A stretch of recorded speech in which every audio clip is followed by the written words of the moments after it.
Halo sahabat sains seru. Ketika kamu melakukan suatu aktivitas, misalnya lagi menonton film, nginap di rumah temen, hiking gunung, terus tiba-tiba kamu ngerasa, kayaknya sebelumnya saya pernah melakukan hal ini deh.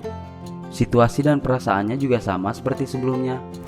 Padahal nih, aktivitas yang kamu lakuin sekarang sama sekali merupakan aktivitas yang baru dan belum pernah kamu lakuin sebelumnya.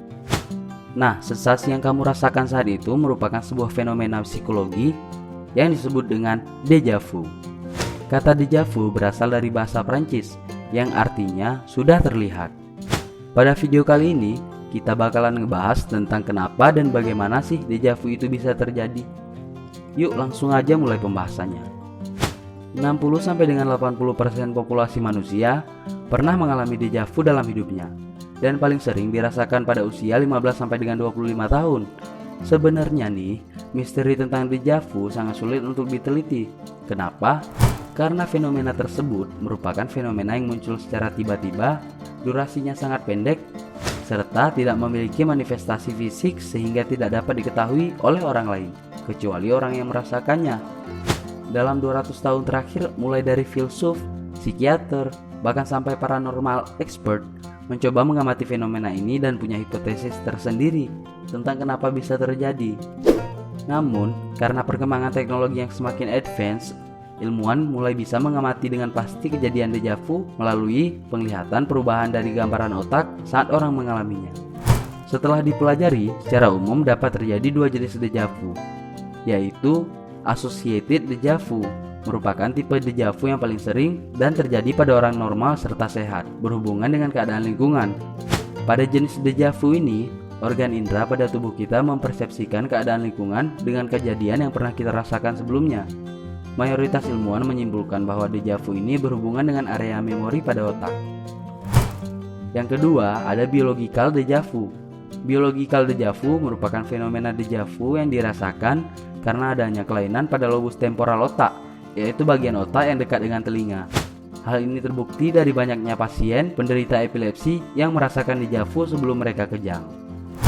Pada tahun 2006, ilmuwan di Leeds Memory Group mengutarakan bahwa mereka berhasil menemukan dan membuat sebuah sensasi mirip dengan déjà vu dari penelitian dengan menggunakan hipnotis untuk memicu bagian dari proses pengenalan otak.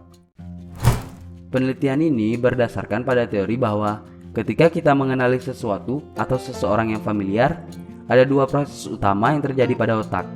Normalnya mula-mula otak akan mencari tahu ingatan dari sistem indera kita untuk melihat dan merasakan sebuah kejadian. Kemudian apabila menemukan yang sesuai, sebuah area terpisah dari otak akan mengidentifikasinya sebagai sesuatu yang familiar. Nah, pada pasien déjà vu, bagian otak untuk identifikasi ini aktif secara tidak sengaja, sehingga kita merasakan pengalaman baru seakan-akan kita pernah mengalaminya. Pada penelitian tersebut, ada 18 responden yang dihipnotis dan diperlihatkan kata dalam bingkai merah. Kemudian ketika terjaga, mereka diperlihatkan kata-kata baru dalam bingkai hijau. Dari semuanya, 10 orang berkata bahwa mereka merasakan sensasi aneh ketika melihat bingkai hijau dan menyebutkan bahwa itu seperti déjà vu. Selain itu, ada juga teori lain yang menjelaskan bahwa ketika déjà vu terjadi, ada gangguan sirkuit ingatan jangka panjang dan jangka pendek di otak. Artinya, informasi baru nih dapat mengambil jalan pintas untuk langsung masuk ke ingatan jangka panjang. Wah, ternyata otak kita juga bisa membuat suatu kesalahan ya. Déjà vu ini salah satu bentuk kesalahannya. Nah, sejauh ini udah paham belum tentang kenapa déjà vu bisa terjadi? Mudah-mudahan udah lah ya. Segitu aja video kali ini. Semoga wawasan kalian bertambah, sahabat sains seru. Buat yang masih mau nambah ilmu hari ini, mungkin kalian tertarik menonton video kami yang lain. Langsung aja diklik salah satu rekomendasi yang udah kami tampilkan di layar monitor. Terima kasih telah menonton videonya sampai habis. Sampai jumpa di video berikutnya. Semoga harinya menyenangkan. Stay safe and stay close.